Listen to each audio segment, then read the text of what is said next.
قال المؤلف رحمه الله تعالى: اعلم رحمك الله أنه يجب على كل مسلم ومسلمة تعلم ثلاث هذه المسائل والعمل بهن. اعلم ما تقدم معنا للتنبيه، تنبه وتعلم. رحمك الله دعوة من الشيخ رحمه الله تعالى لقارئ هذه الرسالة وللمتعلم لهذه الرسالة ولطالب العلم. قال أنه يجب علينا، أنه يجب على، في الأول يجب علينا والآن قال يجب على، تغير الألفاظ وهما بمعنى واحد: وجوب عيني على كل مسلم، على كل مسلم ومسلمة تعلم ثلاث هذه المسائل والعمل بهن. هذه الثلاث المسائل سيذكرها رحمه الله تعالى، ستأتي معنا. وهذه الثلاث المسائل تدخل في المسائل الأربع الأولى، تدخل في العلم والعمل، تدخل في العلم والعمل. فنعلم أن الله عز وجل هو الذي خلقنا، وأن يعني التوحيد، ونعلم التوحيد ونعمل به، ونعلم الشرك يعني نجتنبه، وكذلك يعني طاعة الرسول، نعلم الرسول صلى الله عليه وسلم، يعني نعلم سيرة الرسول صلى الله عليه وسلم ونعلم ما جاء به ونطيعه. نعلم أن طاعة الرسول هي سبب للنجاة فنطيعه، وأن معصية الرسول هي سبب للخسارة، فيعني لا نعصي النبي صلى الله عليه وسلم. ونعلم أنه يعني يجب الموالاة في الله والمعاداة لله عز وجل في هذه المسائل، التي سيذكرها. قال: والعمل بهن، العمل بهذه الثلاث المسائل. قال: الأولى، يعني هذه المسائل قال يجب على كل مسلم، وجوب عيني. ثلاث المسائل ليست غير المسائل الأولى، إنما هي يعني من المسائل الأولى. فالمسائل الأولى منها العلم، وهو معرفة الله، أن الله، ومن معرفة الله أن نعلم أن الله عز وجل هو الخالق، هو الرازق، نعرف أسماءه وصفاته، ونعلم أنه هو المستحق للعبادة. ومعرفة الرسول، نعلم أنه جاءنا بالحق وبالهدى، وأنه يعني من اتبعه فقد يعني اتبع الصراط المستقيم، ومن عصاه فقد يعني اتبع الضلال والهوى. قال: الأولى العمل بهن. قال: الأولى أن الله عز وجل خلقنا ورزقنا ولم يتركنا هملا، بل أرسل إلينا رسولا، فمن أطاعه دخل الجنة ومن عصاه دخل النار. والدليل قوله تعالى: إنا أرسلنا إليكم رسولا شاهدا عليكم كما أرسلنا إلى فرعون رسولا فعصى فرعون الرسول فأخذناه أخذا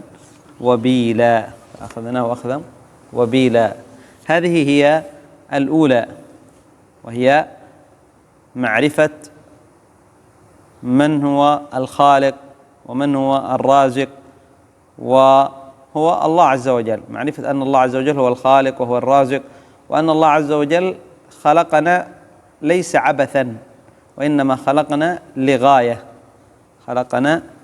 وهي عبادته سبحانه وتعالى. قال: الأولى أن الله خلقنا. نعم، الأدلة على ذلك كثيرة.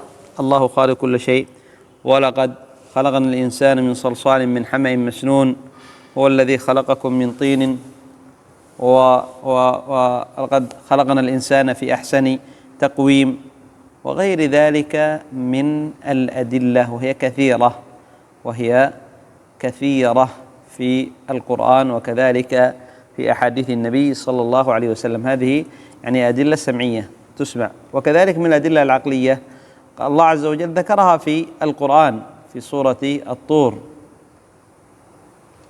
أم خلقوا من غير شيء أم هم الخالقون، أم خلقوا من غير شيء. فهذه من الأدلة العقلية. الآن إذا نظرنا الخلق، إما أنهم يعني أوجدوا أنفسهم بأنفسهم، الإنسان خلق نفسه بنفسه هذا لا يمكن، صح؟ الإنسان لا يستطيع، يولد من بطن أمه ولا يعلم شيء. والله خلق اسمه في سورة النحل: والله أخرجكم من بطون أمهاتكم لا تعلمون شيئا جعلكم السمع والأبصار والأفئدة. هذا لا يمكن. أو أن الخلق هؤلاء وجدوا بدون خالق، هكذا وجدوا فجأة، هذا يمكن؟ لا يمكن. الآن مثلا رأينا سيارة، هذا في المخلوق. السيارة، هل يمكن توجد سيارة بدون أن أحد يصنع؟ لا يمكن. فهذا الإنسان، يعني الإنسان بالعينين وبما فيه من داخله من أشياء، الله عز وجل أمرنا بالتفكر في أنفسنا وفي أنفسكم أفلا تبصرون. ينظر الإنسان إلى نفسه، أذنان، ويعني جعل الله عز وجل ماء الأذن مر، صح؟ لماذا؟ لأجل ألا تدخل الحشرات، ما تستطيع أن تدخل الحشرات، لأن إذا دخلت الحشرات إلى الأذن ستفسدها، فلذلك جعل ماء الأذن مرا لأجل لا تؤذي العين. ويعني العين جعل ماء العين مالح، صح؟ لماذا؟ لأن هذه يعني إذا كان الماء عذب ستفسد العين. يذكروا العلماء، يعني الطب، الأطباء، إذا كان الماء عذب سيفسد العين، لكن جعله الله عز وجل مالح. يعني ينظر إلى عينيه، ينظر إلى الشبكة التي يعني في الداخل، وينظر إلى يعني أنفه ولسانه، وكذلك ما في الداخل. ينظر إلى القلب يتحرك كل يوم، كم يضخ في اليوم، الدم يمشي ويرجع، وصحة الإنسان. وقد خلقنا الإنسان في أحسن تقويم. فالله عز وجل أمرنا بالتفكر في أنفسنا وفي أنفسكم أفلا تبصرون. لا يمكن أن الإنسان يوجد بدون شيء، هكذا وجد فجأة، هذا لا يمكن. وإما يعني أن الإنسان أوجده خالق، أن الإنسان أوجده خالق حكيم عليم خبير، هو الله سبحانه. وهذا هو الصواب، أن الله عز وجل هو الذي خلق الإنسان، هو القادر وهو الحكيم الخبير. يعني الأدلة على أن الله عز وجل خلقنا سمعية وعقلية. قال: ورزقنا. نعم، فالله عز وجل هو الذي يرزق العباد. قل من يرزقكم من السماء والأرض أم من يملك السمع والأبصار. يعترف حتى المشركون، يعترفون بأن الله هو الرازق وأن الله عز وجل هو الخالق. حتى مشركوا الذين قاتلهم النبي صلى الله عليه وسلم يعترفون بأن الله هو الخالق وأن الله عز وجل هو الرازق. الله عز وجل هو الرازق. الله عز وجل وما خلقت الجن والإنس إلا ليعبدون ما أريد منهم من رزق وما أريد أن يطعمون إن الله رحمك الله إن الله هو الرزاق ذو القوة المتين. فالله عز وجل هو الذي يرزقنا. الله عز وجل هو الذي يرزقنا، هو الذي خلق لنا يعني جميع ما في الأرض، يعني من الحلال، الأشياء التي أحلها الله عز وجل لنا، أحلها الله عز وجل لنا. فهنا فائدة أيضا في الدليل قول الله عز وجل: والله وهو الذي خلق لكم، هو الذي خلق لكم ما في الأرض جميعا. أن الأصل في الأشياء الحل. الأصل في هذه الأشياء يعني الأشجار والحيوانات، الأشياء فيها الحل، الأصل فيها الحل، إلا ما حرمه الله عز وجل والنبي صلى الله عليه وسلم. ككل النبي صلى الله عليه وسلم نهى عن كل ذي ناب من السباع، وذي مخلب من الطير، ذي ناب كالأسد والنمر والثعلب والذيب، وذي مخلب كالصغر والنسر والشاهين، هذه محرمة. ذي مخلب أي له يأخذ يفترس، يعني يأكل. وأما غير يعني هؤلاء يعني الأشياء المحرمة قليل، والأشياء التي هي يعني حلال هي الأكثر. فالأصل في الأشياء الحل إلا ما حرمه الدليل، ما حرمه الدليل إما بنصه أو يعني ليس بنصه، مثل ما فيه ضرر. الآن بعضهم في أشياء، مثلا مسألة الدخان، عرفتم؟ سيجارة، صح؟ مسألة السيجارة بعضهم يقول ما في دليل. ما معنى ما في دليل؟ يقول يعني لابد أن يأتي دليل أن شرب الدخان حرام. طيب الدخان لم يكن في عهد النبي صلى الله عليه وسلم، ولكن هناك دليل. ما هو الدليل؟ النبي صلى الله عليه وسلم يقول لا ضرر ولا ضرار، والله عز وجل أحل لكم الطيبات وحرم عليكم الخبائث، وهذا من الخبائث. يعني ما في هناك طبيب، لا يمكن أن هناك دكتور، عرفتم، طبيب يقول أن يعني الدخان من الطيبات، لا يمكن، لا يمكن. أجمع الأطباء كلهم على أن الدخان مضر، ولذلك مسجل فيه، صح؟ عندكم مسجل أيضا؟ إيش مسجل؟ ها؟ ما معنى؟ يقتل، صح؟ أيوة، عندنا مسجل أيضا الدخان يعني مضر وهكذا ويقتل، ومع ذلك يشربه كثير من الناس، صح؟ ولهذا جاء بعض الناس يعني عندما كان هناك يعني شيخ يحاضر عن المسيح الدجال، تكلم عن المسيح الدجال، ذكر في يعني محاضرته وفي درسه أنه مكتوب المسيح الدجال مكتوب هنا كافر، ومع ذلك يتبعه كثير من الناس. قال لك كيف يتبعه كثير من الناس وهو مسجل كافر؟ إذا رأيناه يعني لا يمكن يعني أن نتبعه. قال علبة السيجارة مسجل فيها ضرر قاتلة، ومع ذلك تشربوها. سكت. ومع ذلك تشربوها. فيعني من أين خرجنا؟ أن هذه يعني الأصل في الأشياء الحل إلا ما حرمه الدليل، وليس معنى الدليل يأتي بنصه. إذا كان من الخبائث هذا محرم، لأن الله عز وجل قال حرم عليكم الخبائث من المحرمات. قال ولم يتركنا هملا. نعم، فالله عز وجل هو الذي خلقنا وهو الذي رزقنا. لماذا خلقنا؟ ليس هكذا بدون يعني يتركنا بدون أن نفعل شيء، بل خلقنا لغاية، لأمر، خلقنا لأمر. ما هو هذا الأمر؟ هو عبادته، عبادة الله. الله عز وجل قال وما خلقت الجن والإنس إلا ليعبدون. فالله عز وجل لم يخلقنا هكذا عبث، خلقنا الله عز وجل افعلوا ما تشاءون، لا. فالله عز وجل يقول أيحسب الإنسان أن يترك سدى ألم يكن نطفة من مني يمنى ثم كان علقة. قال الله عز وجل أفحسبتم أنما خلقناكم عبثا، أفحسبتم أنما خلقناكم عبثا وأنكم إلينا ترجعون. فتعالى الله الملك الحق، تعالى الله عن ذلك،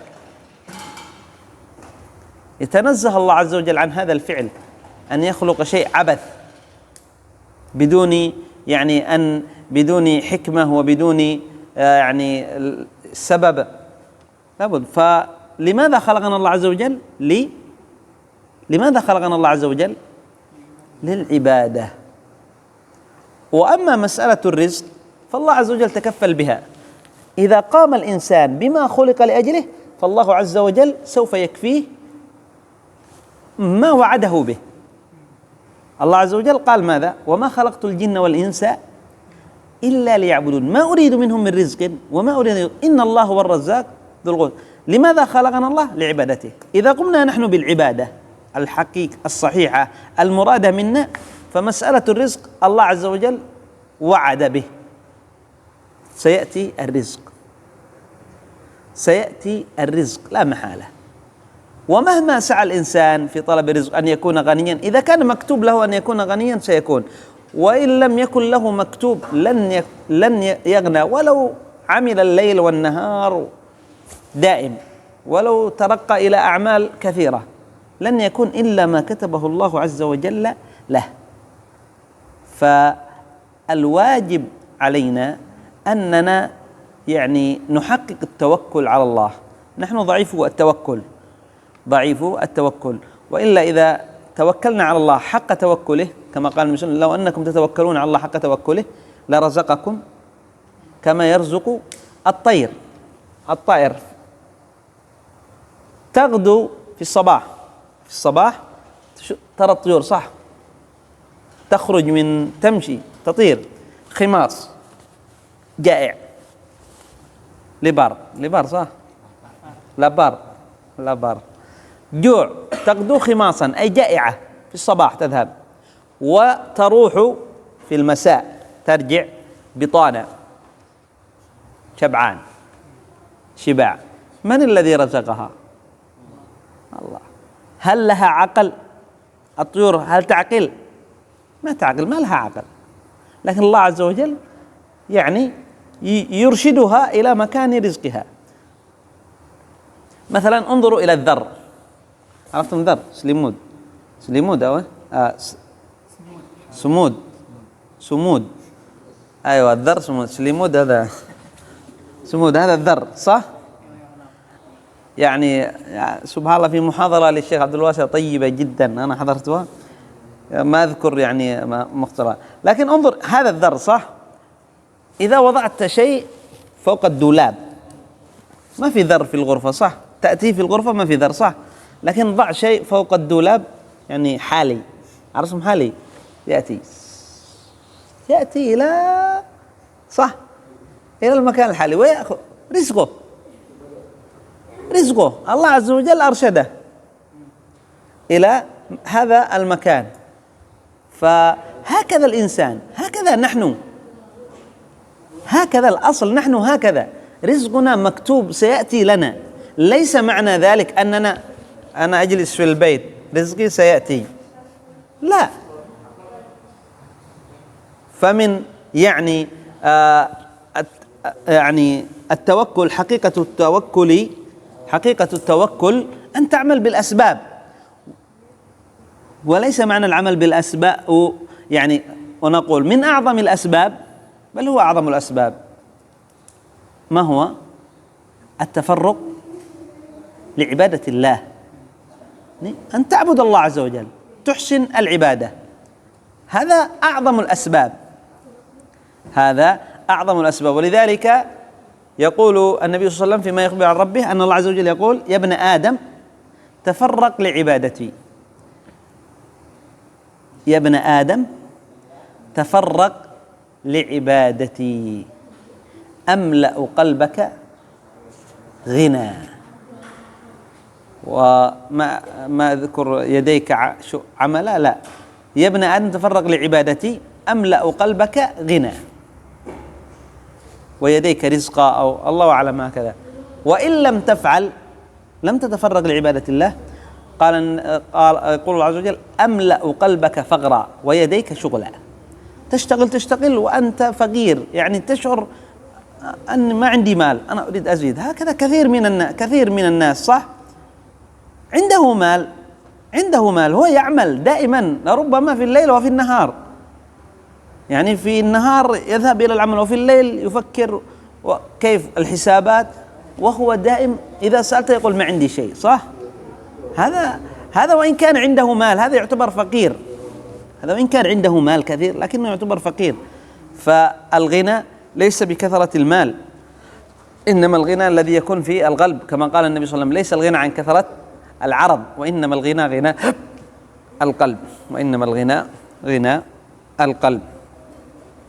وأيضا يعني الواجب علينا أن نتوكل على الله عز وجل، ومن التوكل على الله عز وجل هو العمل بالأسباب، الأسباب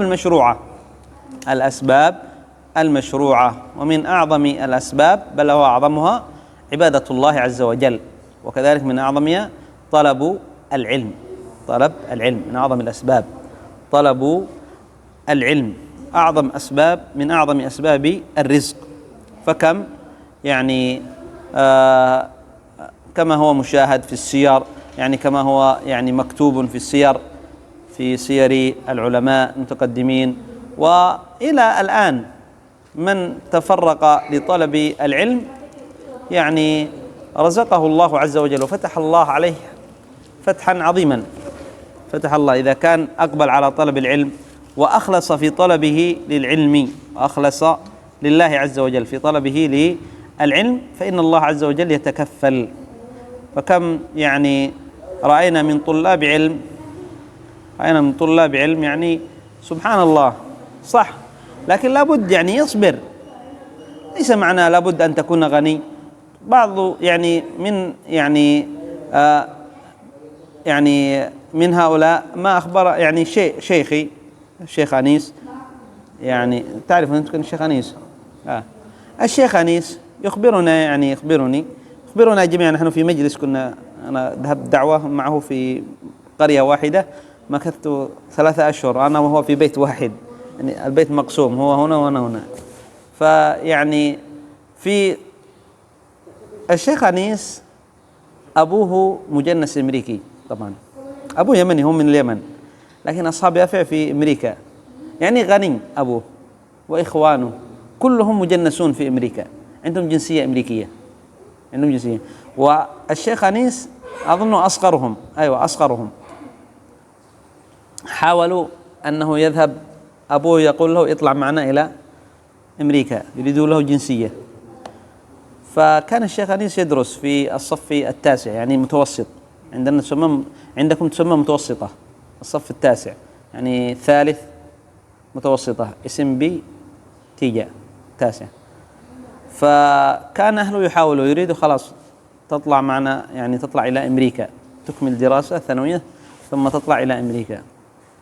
فهو يرفض، يعني كان بجانبه مسجد لأهل السنة وأحب العلم، كان يذهب إليهم يحضر دروس. فأهله عرفوا أنه يعني يحب هذا، وحاولوا يضغطوا عليه، يضيقوا عليه، فهرب إلى دماج، سجل في دولاب حقه في البيت. عندنا نحن ما نسكن في المدرسة، ما حد في البيت، نذهب المدرسة في دولابي، سجل رسالة ثم هرب، وهو يعني صغير، أيوة يمكن قريب ما أدري 20 أو أقل من 20. هرب إلى دماج، وما عرفوا أهله أولا إلا بعدين، ثم حاولوا أن يتصلوا بإرجع، أنا سأبقى في دماج. مكث يطلب العلم، أهله قطعوه، لا مال ولا حتى اتصال، إلا هو يتصل بهم إذا أراد، أما المال ما يعطوه مال، ما في مال أبدا، خلاص قطعوه. قال يعني ما عنده مال، من أين يأتي المال؟ حتى أنه يعني هذا السروال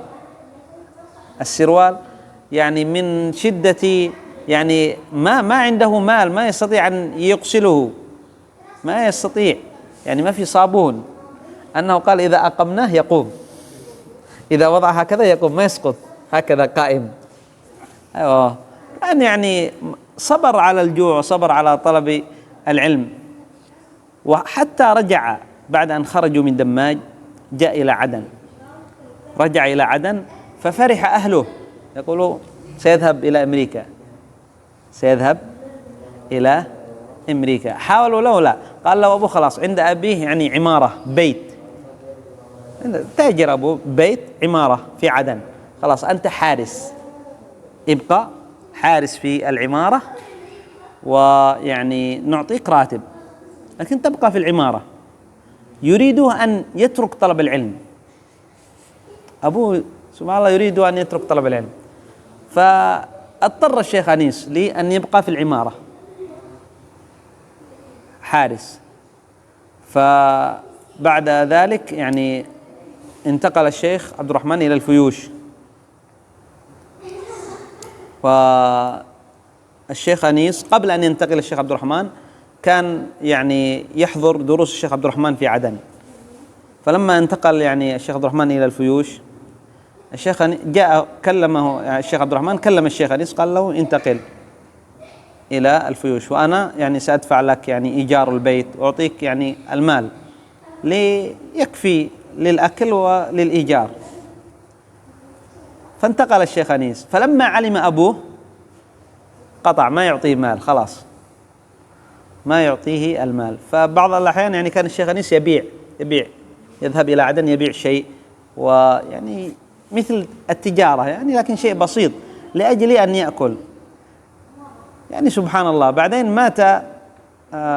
مات أبوه أولا، صح، مات أبوه أول شيء، مات أبوه، ويسر الله أولا له بفاعل خير يشتري له أرض، نصف أرضية، بيته في الفيوش يعني 6 متر في 12 متر، وبدأ يبني قليل قليل قليل، يعني يجمع قليل قليل. ثم لما مات أبوه ترك مالا، أيوة، فقال يعني أحد إخوانه خلاص يعني هذا ما أدري كم مال هذا، يعني لك،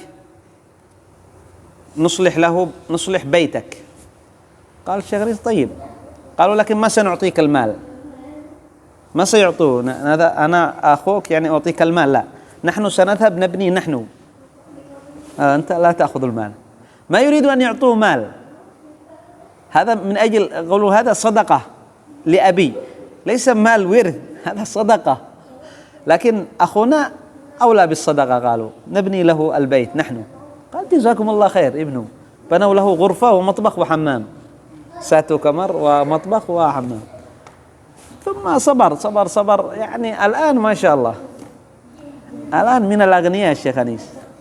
أيوة، عنده سيارة، عنده بيت كم 3، هذا ما شاء الله من الأغنياء. صبر، لكن أول شيء صبر على طلب العلم. الآن أفضل من إخوانه أو من بعض إخوانه، هو يعني ما شاء الله يعني الغنى. فهذا كثير. هذا يعني أذكر قصة لهذا شيخي، هو يعني يقص لنا ما كان في دماج، أما هذه الزيادة يعني أيضا هو قص لي هذه القصة يعني، وأنا شاهدت بعيني في الفيوش، عندما كنت في الفيوش شاهدت بعيني. أنا جيت والشيخ أنيس ما زال في بيت الإيجار. هذا فقط واحد، وغيره كثير. الشيخ عبد الرحمن، مشايخ، جميع المشايخ يعني عندما طلبوا العلم فقراء، ثم يفتح الله عز وجل عليه. وبعض يعني طلاب العلم مثلا أنا عن نفسي فقط، أنا يعني أبناء عمي، أنا الحمد لله يعني أبي معي، هو الذي يدعمني يعطيني المال يعني الحمد لله. بعض طلاب العلم آبائهم يتركون، مثل الشيخ أنيس يتركون، لكن أنا أبي هو الذي يحثني على طلب العلم. هذه نعمة من الله. أبي الحمد لله هو إمام، لكن عمي ويعني أعمامي أخوان أبي ما يريدوني، يعني أدرس، اعمل، هكذا لابد، يعني كيف يعني ستعيش، كيف؟ قال المعيشة على الله، ليس بيدكم ولا بيد أحد، الرزق من الله. ثم تزوجت أولاد عمي يتخرج من الجامعة، محاسب، عرفتم محاسب ها، يعني حساب، رياضيات، محاسبة، يعني في الشركات، يستطيع أن يعمل في الشركة محاسب، يخرج وهو أكبر مني بكم، يمكن 2 أو 3 سنوات. ما يتزوج إلا بعدي ب3 سنوات، أنا أتزوج قبله. كل يعني أولاد أعمامي أكبر مني، وعندهم يعني شهادة، وعندهم أعمال، ليس فقط شهادة فقط، عندهم أعمال يعمل، ومع ذلك لم يتزوج إلا بعدي. أنا تزوجت قبلهم، وهم يقول يعني كيف ستتزوج، كيف؟ الحمد لله، الرزق على الله، ليس الرزق يعني بأنك يعني لابد يعني تعمل في هذه يعني اسمها تترك طلب العلم. هم يقول هكذا، اترك طلب العلم، هذا مضيعة. لا، من أعظم الأسباب طلب العلم، من أعظم أسباب الرزق طلب العلم. لعلنا خرجنا منه لكن لا بأس إن شاء الله، فهمتم؟ فيعني الله عز وجل هو الذي خلقنا ولم يتركنا هملا بغير محاسبة، بل لا بد أن نحاسب. فهذه الدنيا هي دار يعني العمل، هي دار العمل، ثم بعد ذلك يأتي الحساب على الأعمال. نكتفي بهذا القدر إلى هنا. سبحانك اللهم وبحمدك، أشهد أن لا إله إلا أنت، أستغفرك وأتوب إليك.